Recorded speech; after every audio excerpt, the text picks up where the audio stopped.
People don't ruin cruises because of storms or bad luck.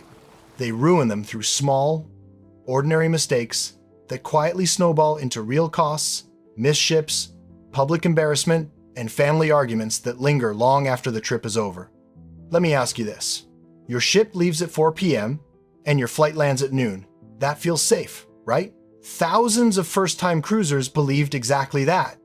Many of them stood on the pier, watching their crews sail away without them. When I spoke to experienced cruisers, I asked a simple question. What are the unwritten rules beginners never hear about? I did not get tips. I got stories. Missed departures, lost luggage, onboard bills that spiraled out of control, last day moments so awkward people still laugh about them years later. One of those mistakes happened to my own family on our most recent cruise. It sounded minor at the time. It almost turned into a situation I never want to experience again. So if this is your first cruise, or if you think experience makes you immune, you need to hear this. Cruise disasters rarely look dangerous at the beginning. They usually start on embarkation day. Always fly in at least one day early. This is something cruise lines almost never say clearly, even on their official booking websites. But experienced cruisers all know it. Always fly in at least one day before your ship departs. Cruise ships do not wait. There are no exceptions. I still remember one comment. A couple stood at the port, arguing about whose fault it was, while the ship slowly pulled away. Their luggage was already on board. They weren't. Even experienced cruisers don't risk this. Many of them still arrive the day before and stay at a hotel near the port, just to remove the risk. I'm curious where you fall on this. If this is your first cruise, comment first time cruiser. And if you've cruised before, let me know whether you agree with this rule or not. Make sure you actually travel well together. This sounds obvious, but many people learn it the hard way. Make sure you truly travel well with the people you're cruising with. Experienced cruisers shared stories where one trip quietly ended friendships. Not with a big argument, but with long silences, forced smiles, and that heavy feeling of being stuck together on a ship with nowhere to escape.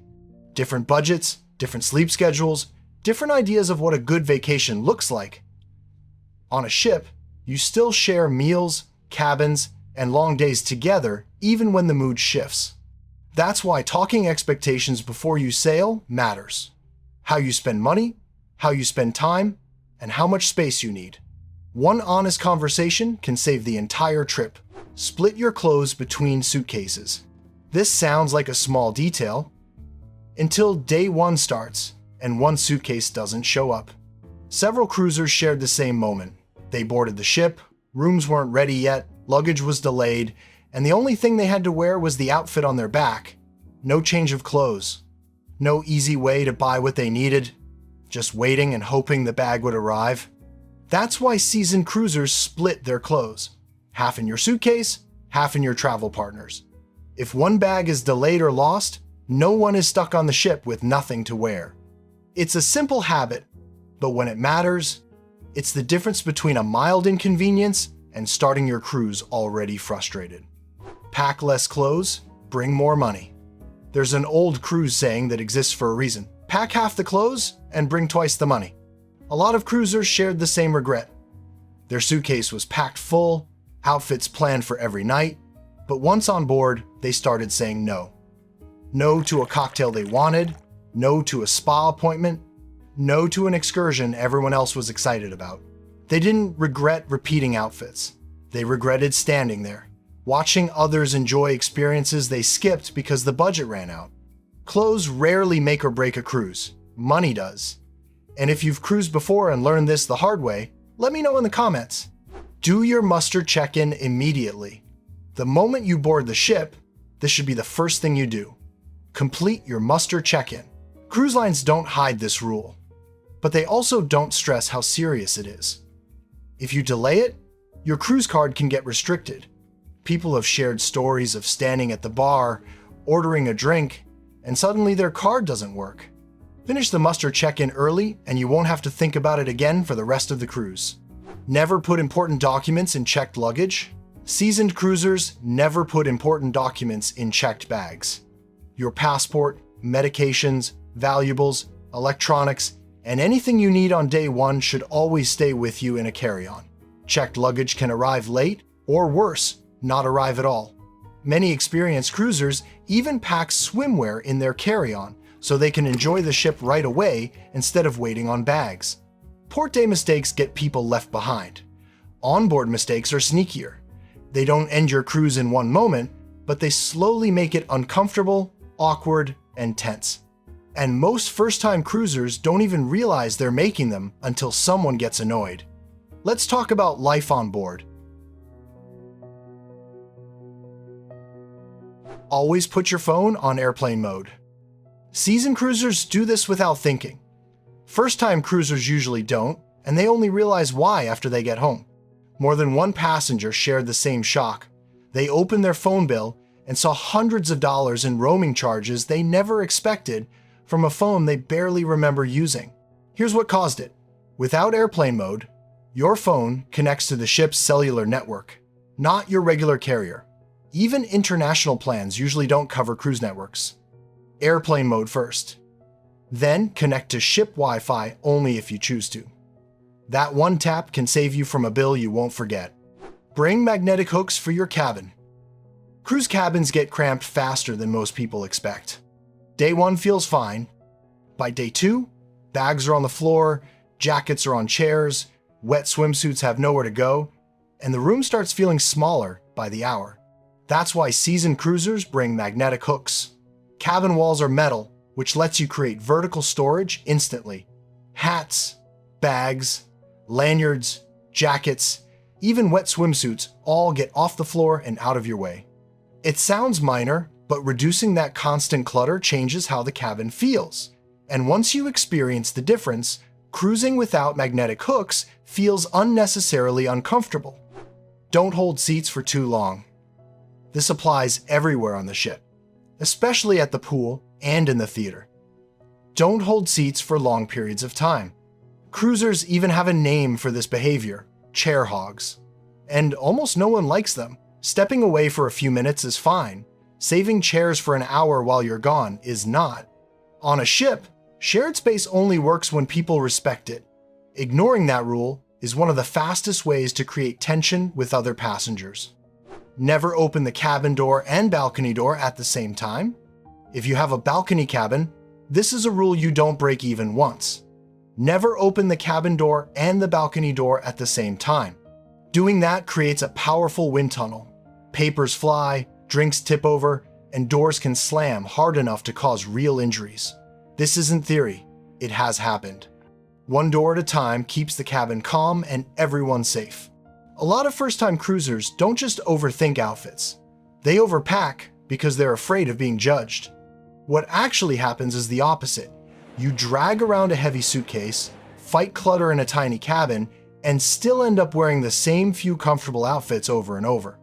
No one is tracking what you wore on night 2, but you will feel it when your cabin is packed tight and getting dressed starts to feel annoying instead of relaxing. On a cruise, comfort buys you freedom. Chasing variety just steals space and energy you never get back. How to avoid getting sick on a cruise. Cruise ships are shared spaces, which means germs spread fast. And when you get sick on board, it doesn't just slow you down, it sidelines you. People have shared the same frustrating moment. They're lying in their cabin, curtains closed, while music, laughter, and announcements drift in from the deck outside. The ship is still having fun. They're not. That's why small habits matter. In elevators, use your knuckle instead of your fingertip. Fingers touch your face without you noticing. Knuckles don't. Be mindful of handrails in hallways and wash or sanitize your hands every time before you eat. These aren't extreme precautions. They're simple habits experienced cruisers use to avoid spending half their vacation watching it happen from a cabin bed. Always have a place for your cruise card. On a cruise ship, your cruise card is everything. It's your room key, your payment method, and your ID on board. When people lose it, the problem isn't the card itself. It's the moment that follows. Standing at the bar while everyone else orders. Reaching your cabin and realizing you can't get in. Being sent to guest services instead of enjoying your evening. Most people don't carry a wallet on board. which is why cards disappear. A simple fix is giving it one dedicated place, like a lanyard or card holder, so it's always where you expect it to be. It sounds basic, but keeping track of your cruise card saves you from a lot of small frustrations that add up fast. The buffet is sometimes better than the main dining room. This surprises a lot of first-time cruisers.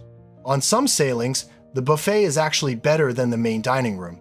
When schedules are tight or there's a show you don't want to miss, the buffet can offer more variety, faster service, and surprisingly good quality. On recent cruises with lines like MSC and Princess, many experienced cruisers ended up choosing the buffet more often than planned. I'm curious where you land on this, buffet or main dining room. Drop your take in the comments. Most cruises don't go wrong on day one. They go wrong on the last night, when people think everything is already over. One misstep here can mean wrong charges, missing luggage, or starting your trip home stressed and angry. Before you step off the ship, these are the things you need to do. Prepare yourself for Disembarkation Day. Disembarkation Day catches a lot of people off guard, not because of logistics, but because of the mood. Here's what you need to understand first. Disembarkation Day feels nothing like Embarkation Day. The excitement is gone. People are tired, rushed, and tense. Crew members are focused on turning the ship around, not slowing things down. Knowing this ahead of time changes everything. When you expect the stress, it stops catching you by surprise. Check your onboard account the night before. One of the biggest mistakes is waiting until the morning you leave, or worse, checking your bill after you're already off the ship. Once you disembark, fixing incorrect charges becomes much harder. Guest services is busy, time is tight, and stress is already high. Check your onboard account the night before. If something looks wrong, you still have time to fix it calmly instead of rushing through it on the last morning. Don't put your suitcase in the hallway until you're fully dressed. This sounds funny, but it happens more often than you think. Don't put your suitcase in the hallway on the last night while you're still in pajamas and have no way back into your cabin. This came straight from the Quick Cruise Tips community. More than a few people have shared stories of getting locked out in extremely awkward situations, with their clothes already gone and no backup plan. On our last cruise, my son did something very typical for the final night. After a show, he packed everything. Every piece of clothing went into the suitcase. The suitcase went into the hallway. Then he went to sleep. The next morning, he looked at me and said, "Mom, where are my pants?" All of them were already gone. Luckily, we had a carry-on with laundry inside. He ended up wearing a pair of shorts from the laundry bag just to get off the ship and only changed into clean clothes at the airport. We just looked at each other thinking how close that came to being a real problem. Don't book an early flight on Disembarkation Day. On the last day of your cruise, always book a flight afternoon. Yes, sometimes people make earlier flights, but that depends on too many things you can't control. Distance to the airport, customs clearance, luggage delays, transportation lines, and thousands of passengers leaving at the same time. Here's what first-time cruisers don't realize. Even if the ship docks at 6 or 7 in the morning, you're not free to walk off. The ship still has to clear customs. You still have to collect luggage. You still have to find transportation. When 3,000 or more people disembark at once, everything takes longer than you expect. Booking an early flight isn't confidence. It's a risk. A smarter way to handle breakfast on Disembarkation Day. Here's a mistake almost everyone makes on the last morning. They rush off the ship early, only to spend hours tired, hungry, and uncomfortable somewhere else. If your flight is later in the day or your hotel won't let you check in yet, don't do that. Instead, see if the main dining room or another venue is still open and have a calm breakfast on board. You can bring your carry-on or luggage with you. That's completely fine. While everyone else is lining up to leave, you're sitting down, having coffee, and letting the chaos clear. From our experience, final call to disembark usually comes around 9:30 or 10. There's no reward for leaving early, but there's a lot of stress you can skip by simply taking your time. By now, you know how to avoid the big mistakes. What's left are the small moments.